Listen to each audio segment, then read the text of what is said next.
Hi ma'am, ngasi na ma'am gidongta pudan luxury ba wari sige maming ima gi VOL.1 ma'am da ngasi khuchina jagi aikoi na ngasi hingliba aikoi na ngasi harauriba nokliba khudima ima mana thon biram mangakani wari asibu taraga nungai birabadi ma'am na like share subscribe na singba sing adu tokshin biram mathangi wari soidana puraga laksagi isa sa noibu cha oklabo achoba nangi exam ama haibduna kari kamai toraba ima ahan bagido adudi yauri ani su bagido ga yaurodi ima amadi inawani se nungaina thamladabani na tacho adudi aikoi imungse nungaira tore ko ado tacho aishu 12 se lotion baga thabak thiba horodoini ima amade akoi gi nanau se nungaina thamladabni tacho yema adugi matang wali light pung chamu tacho na khoi gi karim to wala loi ima aigi school khung to amta lebiyo aigi khung to segaire yadre imana ba mayam na hekta nonare tomba horen ta son halapoda lairage larito adu da kanna honaga bani tomba noi da son horen lejara azani ado nabuk thala bro nangbo se kitang hapira kese ima si engang se chabda sirani engo da su loina khomjala chagra bani chan chari pangna pangliba tawri ihe yaima nanau da dumaina habigano nungsidro nanau se nangdi chadabra nangdi tachawdagi takshalaga no ne chari duni yare noi ni mak samane ko ima ai hogalage ngasidi khara ngana lau hai dukan gi hidak anobu khara thunglani hai ima ai hogalage yaima tomba noi ni khanaba yade ko mari tonagano na yamna no sina leiramba leimagi yumni leima marai buk thiba nupi amoirabasu yamna khangkanba sintha leptaba nupi amani leima lai la shuda ka hena haiba mangna trabasu toya pass ni masagi iba paba loina makthui leima na macha hundu bo kanagi suma pal tangdana honarami samlami achobagi ming khomdol kawi ma graduation loraga exam thana mamagi mateng pangboina pharmacy amada hidak yonba yauduna mamagi mateng panglami aduba honabasu leplamte yaima masing yamna sathi yaima gi haunabi aduga yaima su toy kare masu ngak sangmada mamagi mateng panglami thabak sul salami aduga tombagi mingna punsiba kawi punsiba mabuk yamna chawi khara su pangi aduba laikti adumak hai leimagi macha hum lekaida miyamna matau tamjana fam orami adubu yaimadi mi khara khajik punagale mina laksaba yaramde adubu mana hauraga khanabadi amata oiramte matam khara gi tungda leimagi machanupa ahando thabak khale agri department da AO oina makhoi imung do haraurami nungaibagi muku ama laklei haidana matam do punsibadi class 10 ka bada ngairi yaimana 12 shalaga army recruitment chenbagi kanna honarami leimasu masado chonjilakle mana machanupa ahalgi nupi thinaba machanupa halda kanna taksalami khomdon makhoigi department da thabak tongminabi yaifabi kowi nupi amaga paw phonarami Sorak laba mamagi ni haiduna khomdona yaifabibu leimagi mamu amoina puraklami sanabigi matungina khomdona amadi yaifabi luhonglami nauringai dadi mamagi seba khara adu tawada boiningami adubo hainabale lapningai laini nakta naksiladi mi urami haibado yaifabi nungai afaba imungdagi horapagi honabi thabang khangam atairamde hoi haitabdadi araibani tamlaga hibaye adubo yaifabi suningdaba musu yorami mayamna chabagi kolik phengmadi lairadana masana chabagi kolik pau phengingdi manau nupa atombana punsibana ayamada phengi punsiba exam maya gi lari pu pagadra imungi thawak pu tawgadra thabak amoirami solaklaba mamadu gi seba tawgi mahut solaba maduno ina seba tawduna lerami nongan baga duk thamui thagani khangte nongmuna kok ngawi nongmuna koksi puk nai isa nungaite hapta amagi manungda yaifabi masa nungaiba numit thibada wana thokani matai magi mong adubu yaningde pamde haina yaimana wafum khara thamba horokhi yaimadi ayuktagi chatkhraga nundang hajalakpanina pakna khangde adubu mahana khangpa miku kharada wafum khara thamubadagi imungi lan macha lakpa horokhi mama machin manau singi khalamba khomdon machin manau amadi maabu pokliba maraibak thireba mamado nuksibagi changsu loira male nupi thikhibadagi mahak manausingbu semba waraba male manausingbu yingchinbigi chang ado leikhitre maraksida punsibadi class 10 exam thagadoribani coaching amma kaika thabagi wakhal leramde ingna chingna palamba leimagi imung nomagi maisa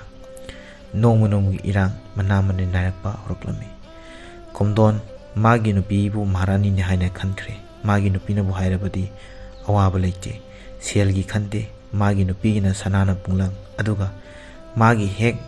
pokliba mama amadi masim naw singina hanna phau yenglamde mamau laaga potharani khalamba leimagi wakalna ama bidhina ama haibaduda tare mamau laaga pothabagi mahut maisa marakta thangatuna lerami amaromda leimana magi machanupa atombagi dama wadaba ngamde leimana masa sunjalakpana maramuna kanda macha ataibudi semabusu machanupa atomba punsibagi di mahagna kaimta semba ngamdre khanbagi damakta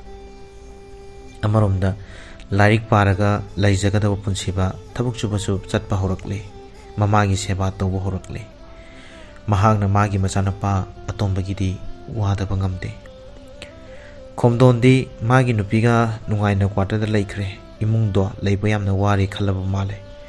mabu hek pokliba mama magi hek manau sing adu thadoktuna makhoi quarter da chatkre yai machu dongai nungan madagi thabok subadi chatki numidang ngawdaga halakani sel khara pisalamudusu magi diet leibane magi thabak do honabane masu sel kana pisalak pangamlamde macha sing chawraga nungaigani khalamba leima ngasidi macha sing chawrakpodigi nungtigi kaplaga leire punsiba lailaisu phana horakpa angangni leitabana maram oiraga larikta kanun sinbadi ngamlamde yaimana sel khara khajik hena phanglakpa numitadi punsibagi lairik amadi boina jingba sing leibire yaimaju thabak thirami adubo laibok phabadi private bank amada uchinna china thabak amadi phanglami yaimana khara phai imungi mateng pangle haina khalami magi thagi selna punsibagi coaching tharami punsiba bu shamlami uchinna china punsiba class 10 exam phokti lusion khre adubo punsiba thabak subudi loramde mamado nutigi hidak chabanina hidaki leibada oirabusu mateng oiba yai haiduna nutigi thabak suba chalame angang oiriba punsiba awana karino khangdana imungi thabak suba horoklame amaromdana khomdol magi nupiga quarter da nungaina leike pau dabada khomdol gi yum amasu leire hana pau tai makhoidi nungaina leikhra male mungi awaba nungaiba hanna phawyang nakhidre leima thabaknaga warakpane wakhalnaga warakpane masado yamna sonjalakle thabak arumba mata suba ngamlamdre yaima mama manawbu yingsilami mamagi masado sonjalakpoduda doctor dabo purami masu kuide mana yauriba private bank dugi masanupi naitom poksabi rebitaga khangnarami leimadi doctor na wakhanunga hello heart ki problem khara leigadori haina pho haraklabani kanana bu nungai gani macha singi kumai yanglaga nungai jagadaba potharaga do matam singda macha singi mong mo tawduda leimana karamna pothagani leima wakhan nungai thokpa ngambagi tanja do leite nungtigi wa basum helame macha no pa tomba karisu khangdriba angang aduna thabak suba chatlaga leimagi thamuida karamna nungai ramgani haina belai lu kukpada len tai piklingaida nungaina ingna sikna leiramba imungdo ngasidi karaida chatkraba khumdona magi nupigi hakalda yum leiduna mamabu kauthukpa manaw sungbu kauthukna leikrabada manaw nupa tomba nungaina leijagadaba mekup aduda nungsa marak thidana thabak suba chatliba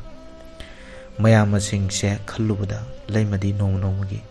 masado sum sonjalame yaimasu makuta sel thuksare mama singi honare haina khanjarabani yaimasu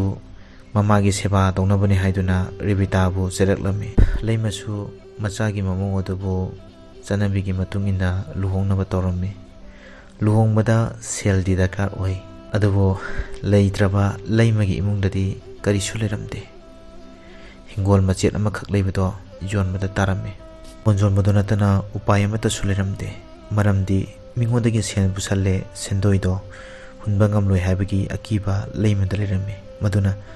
makhoi gi leijariba hingon matekto yonbada tarami mamau amagi hatakta leina oiraba leima wakhalda nokphet toksai macha yaimadi singbanina mamau ophoba purakani khanjarami adubu leimada thokliba thodokse kari hagadabano khangdre chap mane rebitasu machanupi udaba leima macha mamau budi yamna luna toksai rebitasu dumaga naitom pokpani haiduna yaifabiga maga compare tawbada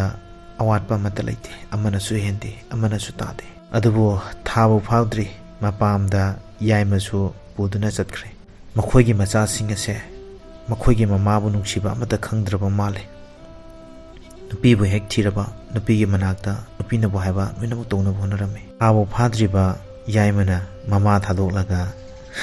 magi nupi gi manakta yaung inba chatkhriba somdana angang oiriba awaba nungaiba kaino khangdriba punsibana mamagi damakta seba tawdana honariba wana horakpagi honabi mamita sel khara urakpada hana laijaba posak kawi sel kharana magi punsi pumba sinba yarni haina khalame yaimasu angakpani matam sida thokliba thodo sumna yaimadi magi nupigi mayungi mapamda laikre machana pahan khungdona lam leiduna mamogo laikre hojik lehori se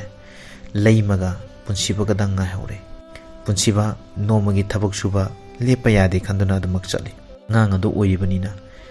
tabak suba chatluraga halakpada wabagi matawdu ubada leimani hena warame adabu punsiba magi awaba saktamdi mamadu ulamde mamagi damaktadi ma sira phawwa ngamgani haina lepkhre macha singe kumai yenglaga nungaina leiradaba leimado magi punsi se kari haigado nu khangtre